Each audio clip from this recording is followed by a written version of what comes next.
Coming up on Regarding Men, but women's violence is different.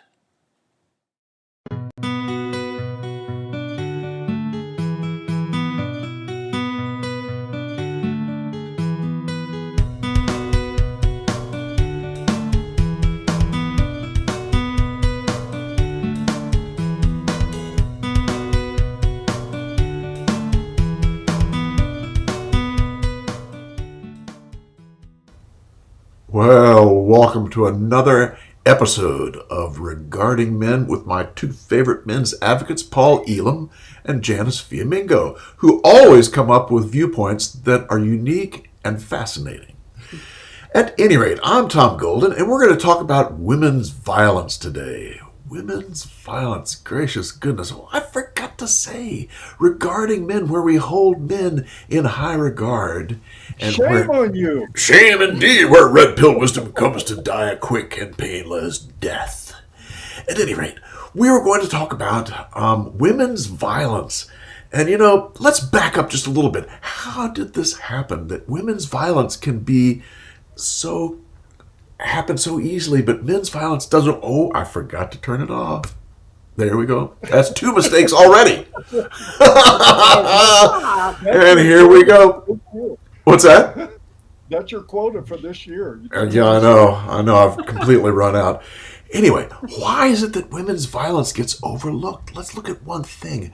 Matricentrism is where it starts. Matricentrism is what William Collins talks about. This matricentrism where pregnant women and nursing mothers are absolutely a necessity to protect them and provide for them. There's no question about that. Any culture that's going to survive, you've got to protect and care for the nursing mothers and the pregnant women.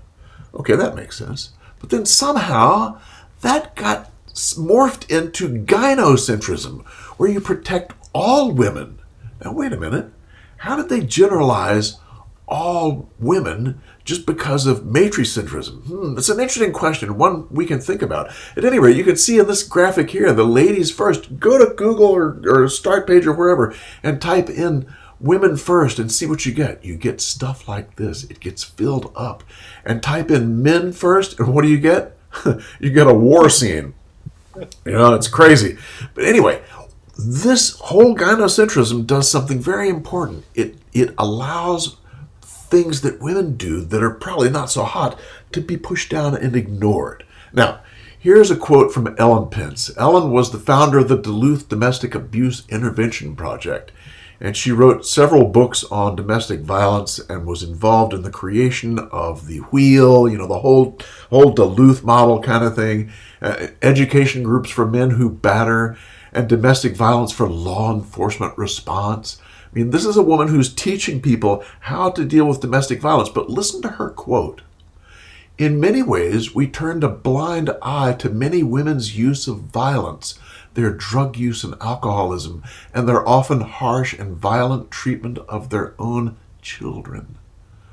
They turned a blind eye. This is the early stages of domestic violence work. They turned a blind eye to women's violence. How about that? And so it's not so unusual that in today's world, we still turn a blind eye to women's violence. Isn't that the truth? And so today we're going to talk about two stories.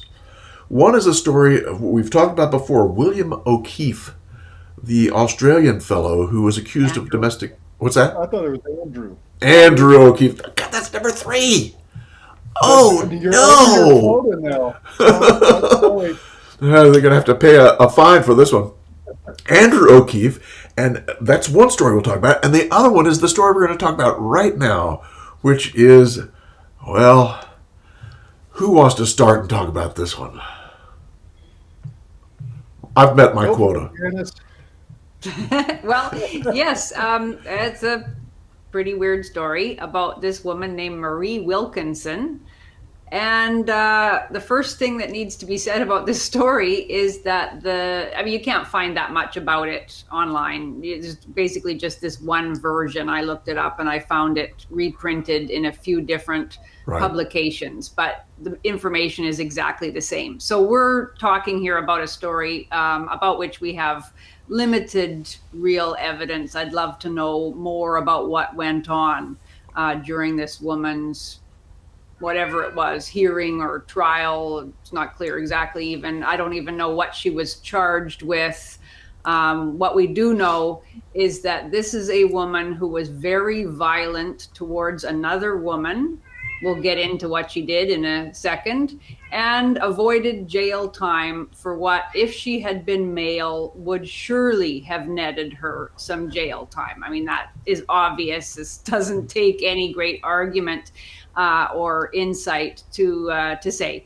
So, and what we can say also is that the title of this article completely misconstrues the actual story. Yes. In exactly the ways we expect it would, given our gynocentric society and its inability to actually look honestly at the reality of female evil.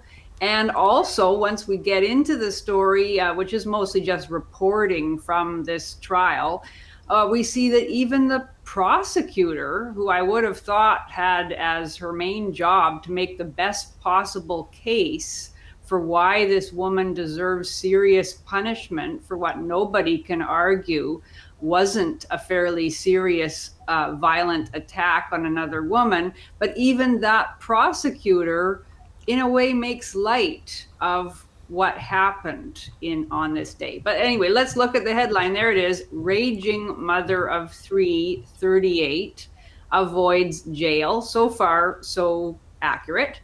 After savagely attacking love rival who she found in bed with her ex during fit of jealousy in front of their 4-year-old son. Okay, well, that's a fairly sensational headline. I was certainly interested to read on, but the fact is, as one reads on, that it isn't quite right.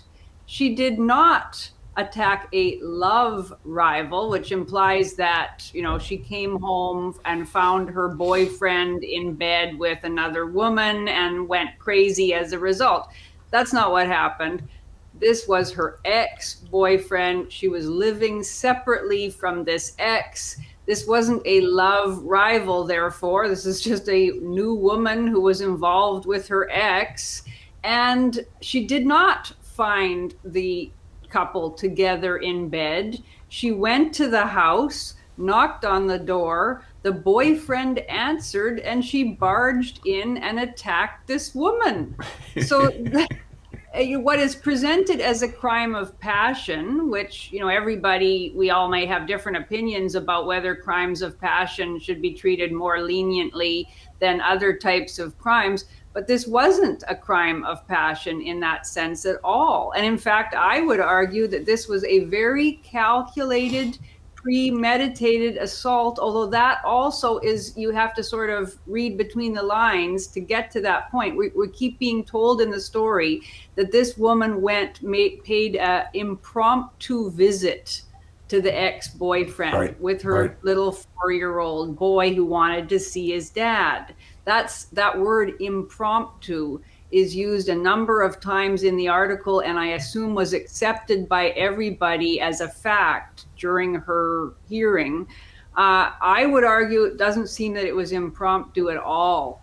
My hunch is, and of course I don't know, I mean, I'm just making this up, so don't take what I have to say too seriously, but from everything we know from the story, she either heard through the grapevine that her ex-boyfriend had a new girlfriend, and therefore decided she was going to go over and confront the two of them.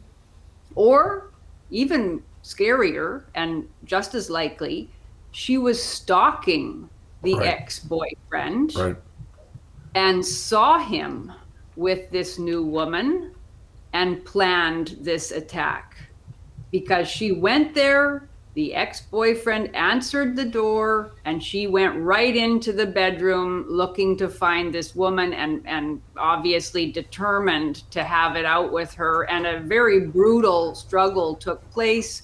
We're told that she pulled the woman's hair. I suspect she pulled huge clumps of the woman's hair out because the woman had to go to the hospital and have her head glued back together, according to the report. She also, of course, hit her and bit her Right. as well. I Right. was mystified that the Crown prosecutor said at one point that a general, I forget how it was phrased exactly, a scuffle involving Right. them all ensued. Right. The Right. prosecutor. Yeah, no kidding. I guess the woman who was being attacked did fight back, as I would hope she would have every right to do so. And I assume that the ex-boyfriend jumped in and tried to separate the two. But the way it's phrased by the Crown prosecutor, it's sort of like, oh, well, they were all brawling and therefore nobody's really responsible for it.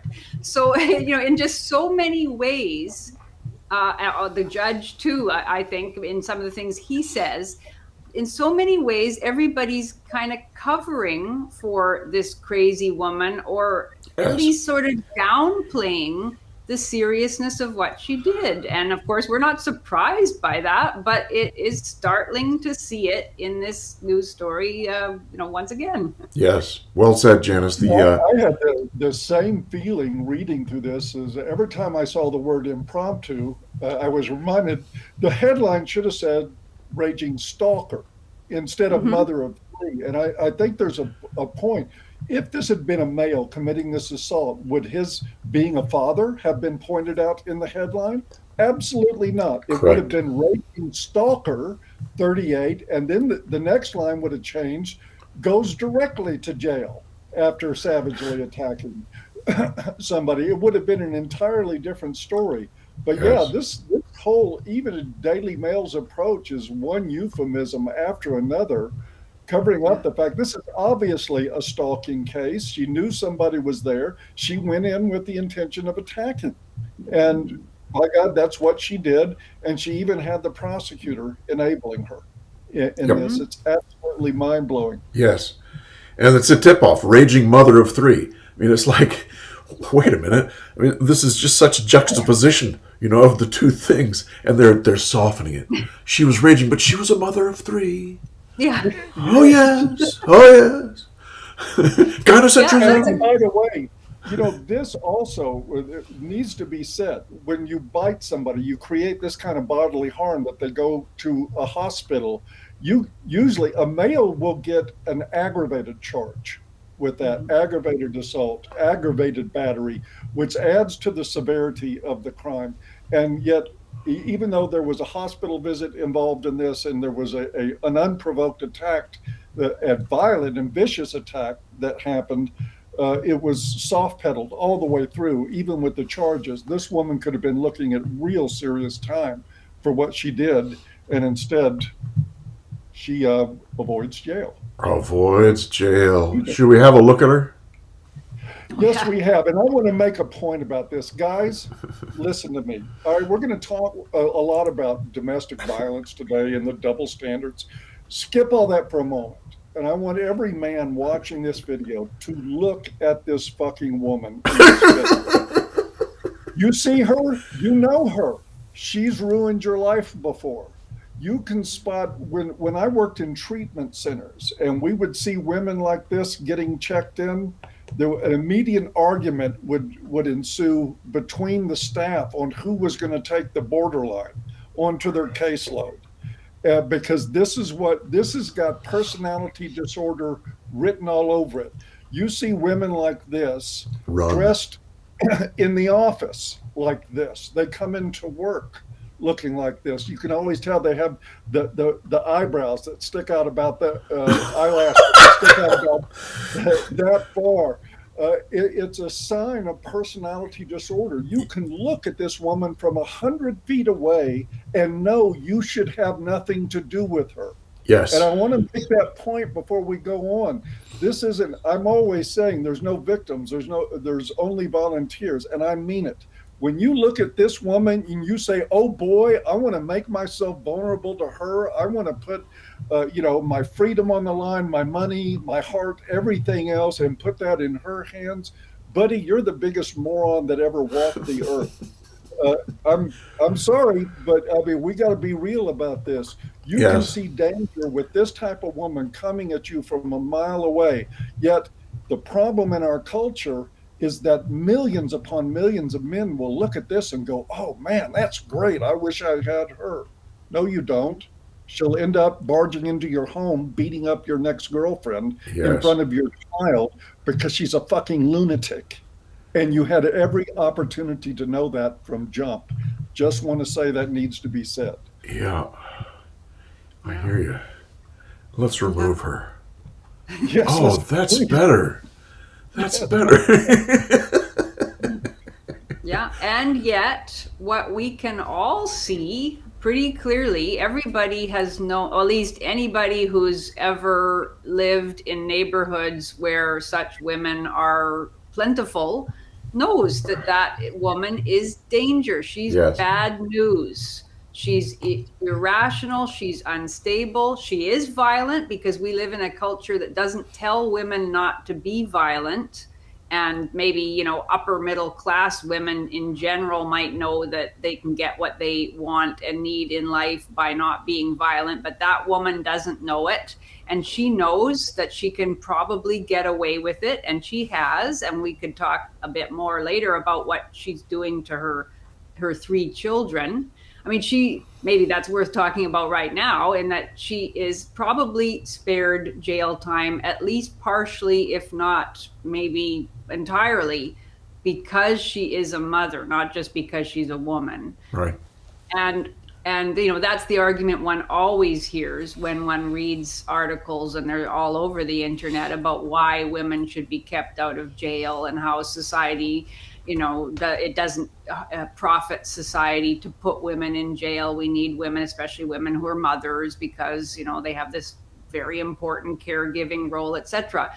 It's so ironic, of course, because you just wonder about that 4-year-old and the other two children that she is raising, to put it euphemistically. What is his life going to be like?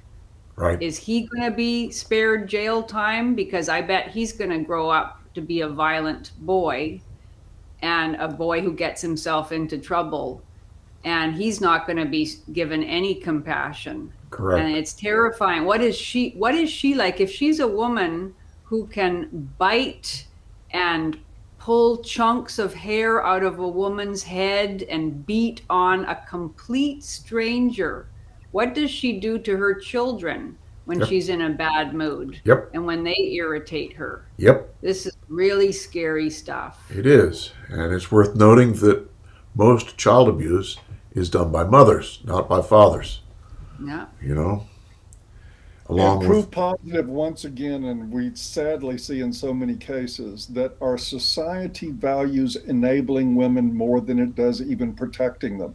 That's The it. victim of this crime was female. And we see this now with the trans debate about women in athletics and girls being run out of sports. We're more interested in enabling women, whatever they want to do, whether it's immoral, violent behavior, whatever it is. We care more about enabling them than we do protecting their victims. And it doesn't matter if their victims are children, doesn't matter if it's other women, makes no difference at all. We have a very crazy society these days that is heavily invested in making sure more attacks like this happen. Yep. Why? It's absolutely crazy, but that's what's happening. That's it. I mean, it's like it's gone past gynocentrism. And you can, as you said, Tom, you can understand the societal drive to protect mothers, nursing mothers, pregnant women, and Right. you can understand generally the drive to protect, women of childbearing age, etc. And then that extends to, all women. But now it's become a protection of women isn't even the issue, as Paul just pointed out, because here's a woman, an innocent woman, as far as we know, minding her own business with her boyfriend, and she gets attacked, and nothing happens to her attacker. There was a little bit in the article about how she's now terrified. She had to come home in a police car. Her children are terrified, wondering if the bad woman is going to come after mommy again, and all that kind of stuff. Yep. That doesn't count for anything much, it seems, with the judge and the prosecutor. The judge actually sympathized with the perpetrator, saying he knew she had had a bad time with her ex-boyfriend. What did that have to do with anything? But it's like, and so the very fact that the judge would go out of his way to say that, to show his empathy towards this crazy, violent woman, and he didn't have that much empathy for the pain suffered by her victim or the terror of her children or anything else. So this isn't even about protecting women now. As you said, Paul, it's a weird kind of, it's just now into enabling and just denying that women are ever responsible for anything bad. And if that means that children suffer and other innocent women suffer, that's fine. That seems to be a price our society is willing to pay. Yes. And if there ever was any form of societal level misogyny, to me, that's it. Is that when you can't confer agency upon a group of people, they're never adults. They're never responsible for what they do. They can never be held to grown-up expectations or the same expectations as the rest of society, and they're enabled in bad behavior. Man, I would only treat somebody that way if I hated them. Honestly. Or if you thought they were really subpar and not even quite human. Or if they were less than 6 years old. I can see that argument. I would also say it may also be a kind of idolatry or treating women as divine beings who, like in the case of the ancient Greek gods and goddesses, they could get up to all sorts of really bad behavior, but because they were gods or goddesses, somehow they were allowed to do it. I think there's an element of that as well. I remember Steve Brule and I having a chat about this, where he said he thinks it's an inability on the part of men, and then that extends to society as a whole, to stop seeing women as their mothers. And the idea of the child's relationship to the mother is the child sees the mother as not quite human, as a divine being, and incapable, therefore, of true malevolence, all powerful and pure. And Steve feels that what is happening in our society is that we can't stop seeing women as our mothers in that child to mother sense. So we can't recognize them as fully human and therefore capable of evil. And I don't know what it is exactly, but it is. And that's from men who never become men. They stay boys. Yeah. And if you're a boy, you're going to hold your mother in a reverent sort of way rather than treat her as an adult. Yeah. So I think that says a lot about the evolution of men in our culture. Yeah. Tom, if you're saying that most blue pill men never grew up and they're still children, I totally agree with you. That's about right. That's it. I think that's true. That's about right. Yeah. Yeah, and we see that on a societal scale, even in the Crown prosecutor's own statements about the case, right, and in her what must have been a deliberate. I mean, again, I don't know. If we had the trial transcript, maybe we'd know a lot more. But it must have been a deliberate decision not to pursue the stalking angle, because she must have thought that there was more to it than that this woman just happened to show up at her ex-boyfriend's house. She gave the excuse that the son wanted to see his dad. So this was this impromptu visit. Like, did they actually believe that? Or did they just decide not to pursue what had to have been a really scary and creepy case of stalking and deliberate premeditated attack? It's it's amazing. Janet, you can't be implying that she would use her child in the furtherance of something unwholesome. Yeah, I mean, it's amazing. I would love to have seen the transcript of what actually happened at the door, because he went to the door, and obviously he opened the door, and she probably just barged through. That sounds like it. Yeah. But you don't hear that either. there's a pretense that she was surprised by seeing the I mean, this is the excuse given. She saw a handbag and a pair of shoes, and she was so shocked by seeing those there that she then made a beeline for the bedroom. But I don't buy any of it. I think that's just No. her after the fact Yeah, rationale I for don't what she care if did. she saw a negligee and empty bottles of champagne and, Correct. whatever have you. It's none of her business at that Exactly. Yeah, point. Exactly. yeah, She has no right to any of that. I mean, yeah. and the fact that the court and the prosecutor and everybody involved in this case would look at, oh, let's see, they broke up. She came back after the breakup and saw he was with another woman. So she barged in, she invaded his residence, committed an aggravated assault. Oh, of course, poor thing couldn't help herself. She saw a pair Yeah, of shoes. she saw a pair of shoes, and she was so, I think, wasn't there a line in the article that she was so upset at seeing those, or maybe this was in one of the other articles I read, but she was so upset at seeing those items, obviously belonging to another woman, in the home that she had once lived in. And and this is presented as a logical rationale for why she then went berserk. Right. Right. And I'm It's sure if he had committed that crime, they would have entertained the same logic and given him, yeah, Probably yeah, not. yeah. maybe not. I mean, Maybe I'm it's wrong just, on that. you know, Don't think so.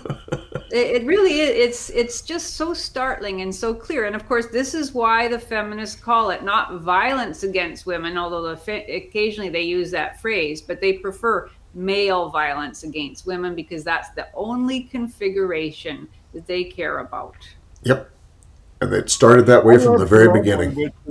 We oppose all violence, especially Yeah. against women and girls.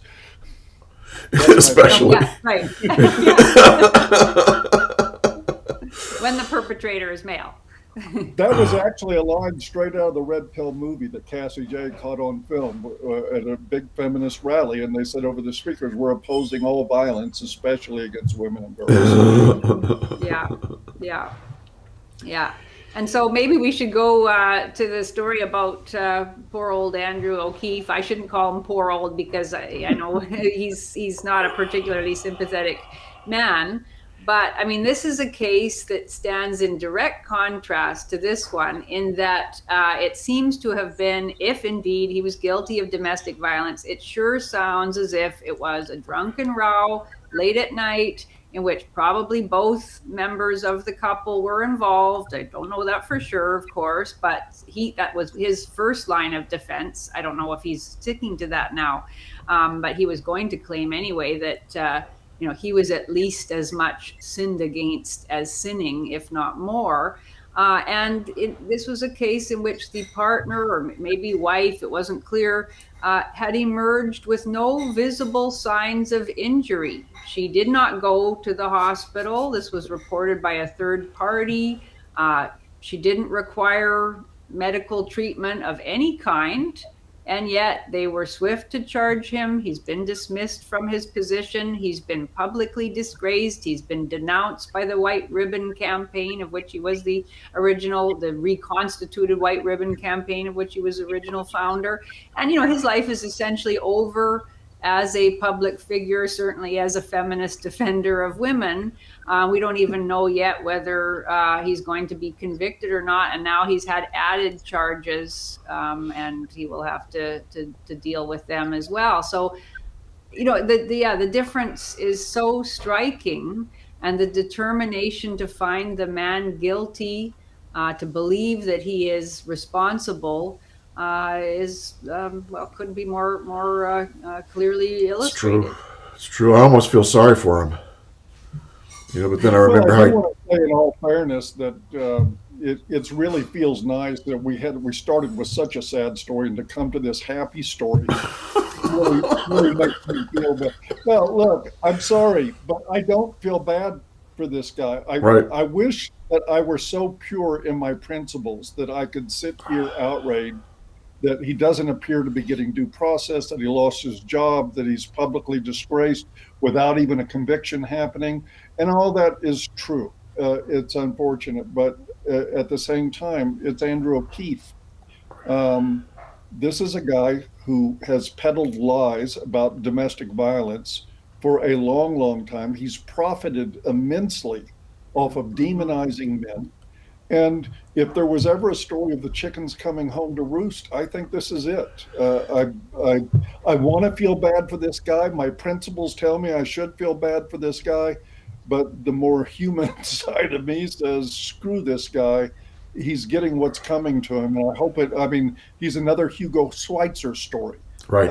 Just have Exactly. another round of comeuppance coming, and that's fine with me. But the double standard, as Janice pointed out, is still there. It's glaring and it's awful. Yeah. Yeah. Yeah. It's a mess. But I agree, Paul. Yeah. It's good to see him have things come back right at him. You know, the way he treated you, the way he treated Cassie, it's just it's infuriating. Yeah, yeah, he was bad news, but really was. yeah, I can't help but feel angry on his behalf at the pylon at over what.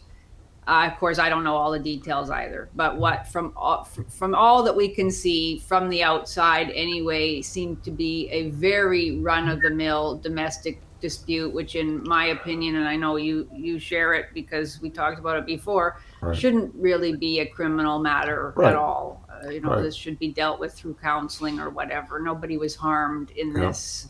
This was not a case of a man stalking and terrorizing a woman. This was probably, again, I don't know, but probably a case of a drunken argument. And I've had those arguments in my younger days. Oh, by the way, I wanted to point out that woman, Marie Wilkinson, she is not a young woman either. And I think that does make a little bit of a difference.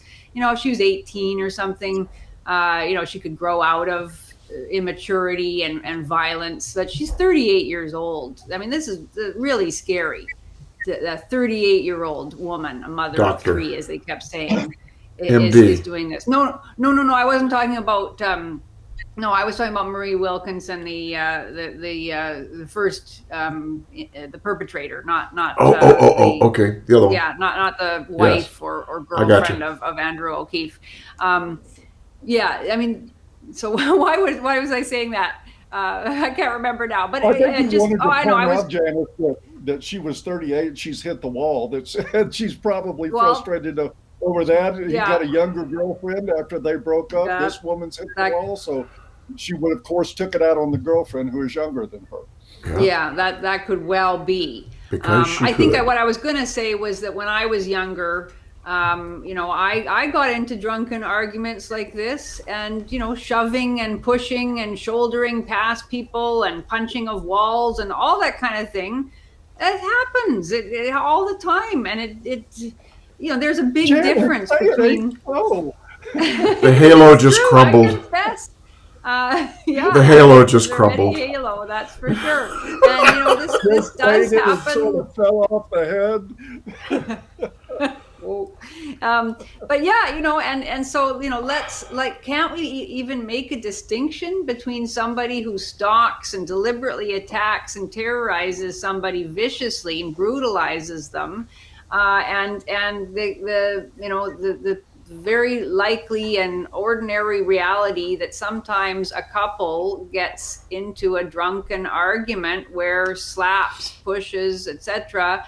are exchanged and nobody is hurt, and it would be quite possible to go on with that relationship with no more violence. Often violence is a one-off or a very rare kind of thing. I mean, it isn't even really violence. I'm sorry, I know I'm not supposed to think that, but it isn't. I mean, and words are often, I'd often much rather have somebody shove me while I'm being. I mean, I don't do this anymore. I'm an old lady now, and my husband, we're very calm. But when I was in my late teens, yeah, this is the kind of thing people get into, and Right. let's be real about what kind of damage it actually causes, which is nothing really. I mean, you can be psychologically brutalized, emotionally brutalized by somebody, and it's a lot worse to have somebody be just really cruel to you emotionally and psychologically than to be shoved. Anyway. So it seems to me, it looks likely that that's what Andrew Keefe got up to, and for that he's now going to be permanently disgraced. His life and career are essentially over. I don't see how he can ever make a comeback. Yet this other woman can terrorize a complete stranger in what I'm sure was a planned attack, and get sympathy from the judge and even from the prosecutor herself. Yep. Crazy world. But I think Janice tapped into something really important here that we need to look at. When you've got a kerfuffle, an argument, something escalates in a marriage, and a woman ends up with a red mark on her arm that's an inch long. Yep. The police are called. They see that. They see the little red mark. Automatically, this guy is arrested, thrown in jail, maybe loses his job, loses his career, public image disgrace. The divorce proceedings start because it's hard to back out of that situation. There was a case in Houston years ago with quarterback Warren Moon and his wife got into a fight, and she ended up with a little mark on her somewhere. They arrested him, threw him in jail. He was disgraced publicly. The wife eventually came to the police and said, look, we were both fighting. It happened between both of us. It was one of these sort of drunken moments where they had had a few drinks and got in an argument. It got rough. And she begged the courts, the prosecutor, the police, please stay out of our marriage. And at that point, it was no, we're not going to stay out. We're prosecuting him anyway. And it did huge damage to their marriage. The state's intervention in marital squabbles is an abysmal failure. That only it creates alienated children, it wrecks homes, it becomes financially devastating for the people affected, both the perpetrator and victim. Yes. In this. We should not have police intervention into every squabble that happens in marriages. I mean, I understand if somebody gets really physically injured in an assault, you got to have some sort of police intervention in that, because we can't just allow people to commit serious crimes. But to look and say, oh, you've got a red mark on the back of your hand, put on the cuffs, end his job, end everything, that's an insane, that goes back to the matriarchy, gynocentrism, and the fact that we have become a crazy-centric society. It's not just gynocentric. We're centered on insanity as a response to almost everything. And God help us with the pandemic and everything else, just the insane responses and safetyism that's going on here is absolutely destructive. Yes. I hate to see this happen, and I don't think there's anything to do about it. And the safetyism you talk about is the extreme feminine. I mean, that's the extreme female. It is. And that's what we're looking at. We got to protect that. We got to take care of that safetyism. You know, distance, masks, this, that. Safetyism. It's crazy.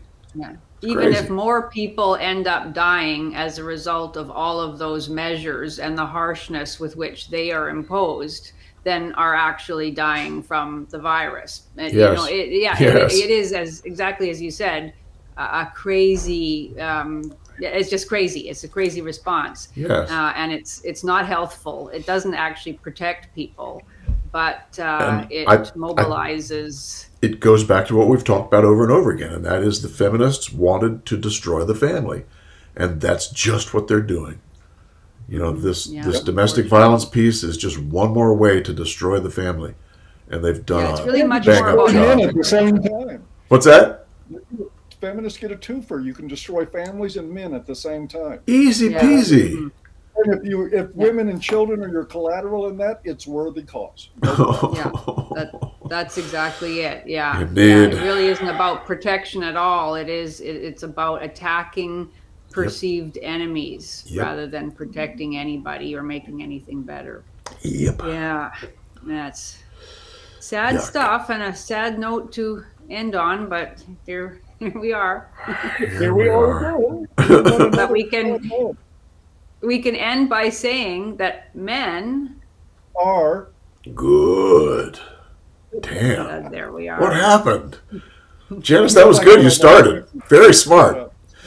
Yeah, that way I don't mess it up.